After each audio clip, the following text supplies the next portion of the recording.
In this video I'm going to talk about how our minds work, yours and mine. More specifically, about two different ways of thinking, the fast, automatic thinking and the slow, effortful thinking. In his book, Thinking Fast and Slow, Daniel Kahneman describes these two systems as System 1 and System 2.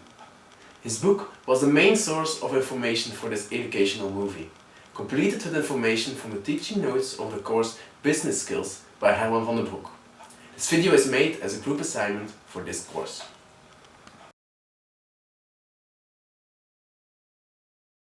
System 1 operates quickly and automatically, with little or no effort and no sense of voluntary control.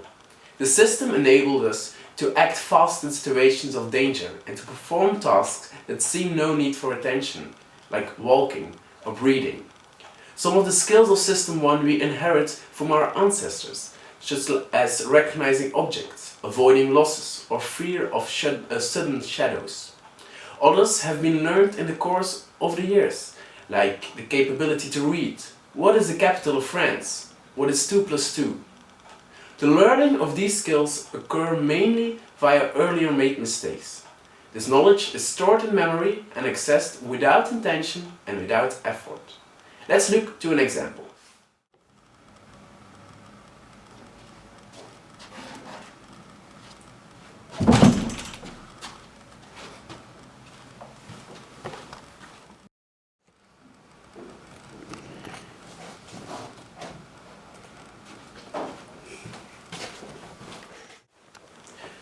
Another aspect of System 1 thinking is that it cannot be turned off. This is something we all experience. You cannot stop thoughts from popping up into your head, even if you wanted it to. Fast thinking occurs via association. An activated idea evokes many other ideas, which in turn activates others. The essential feature of this set of ideas is its coherence. What do you see in this picture?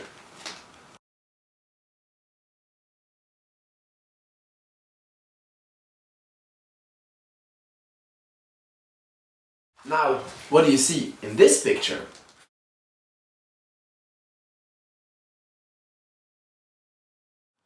If you have a close look, you will notice that the B in the middle is exactly the same as a 13. But why didn't you read A13C or 12B14? This had to do with the context in which you see the symbol and our experience from the past. System 1 is continuously trying to build a coherent story of what we see, based on the experience in the past.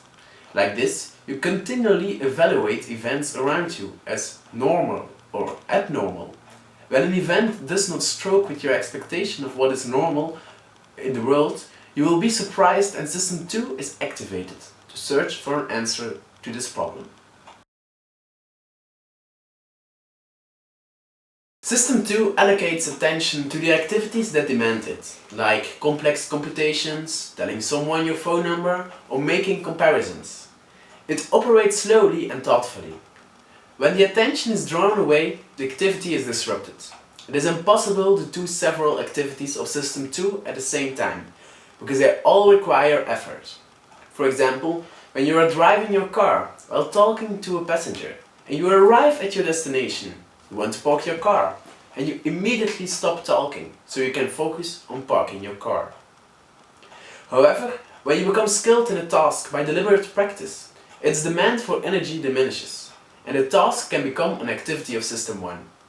For example, when my twin brother is learning a piece of music on the piano, it takes a lot of effort.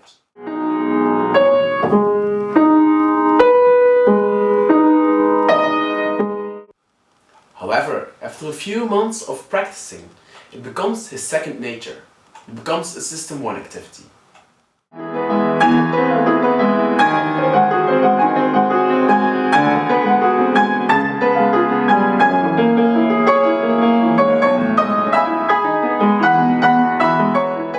At the moment, my twin brother is also learning for his driver's license, and he's not really good.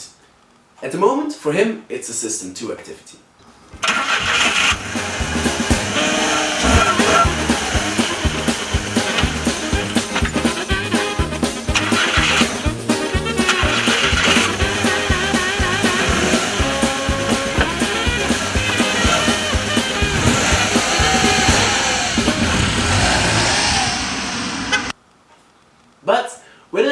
few months of practicing, you will drive like me, because for me it's a System 1 activity.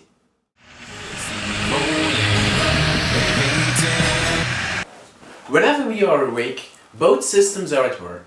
But despite the fact that we think of ourselves as rational beings, our objective System 2 is rather lazy, while System 1 does most of the work.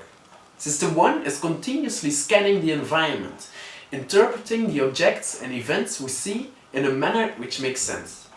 To do this, it picks up memories in the recent past, often without us being conscious about it. It provides suggestions and impressions to System 2, which usually adopts them because its nature is being lazy and comfortable. This can cause problems because System 2 is also in charge of self-control. When you finish an intense task you need System 2 for, your self-control weakens and System 1 takes over. This is called ego depletion and occurs mostly when we are hungry or tired. The effect is the same as when you just had a few drinks. So, to summarize, System 1 works fast and you have no control over it, and is dominant most of the time. However, System 2 works more slowly, asks a lot of effort and energy of you, and can only focus its attention to one problem at a time. It's important to use the appropriate system at a given situation. System 1 will do most of the time, but it is prone to biases and systematic errors. Many problems in our everyday life arise when System 2 is not recognizing and correcting the mistakes made by System 1. In addition, System 2 can also cause extra errors.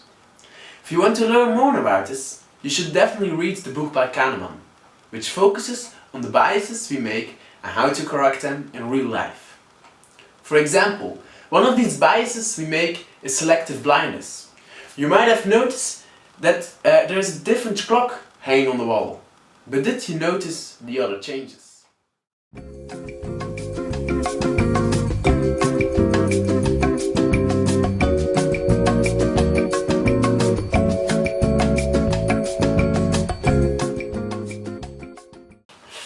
Seeing and orienting are automatic functions of System 1, but when our System 2 is busy concentrating on other things, it is not able to process what it saw and transfer it to your memory.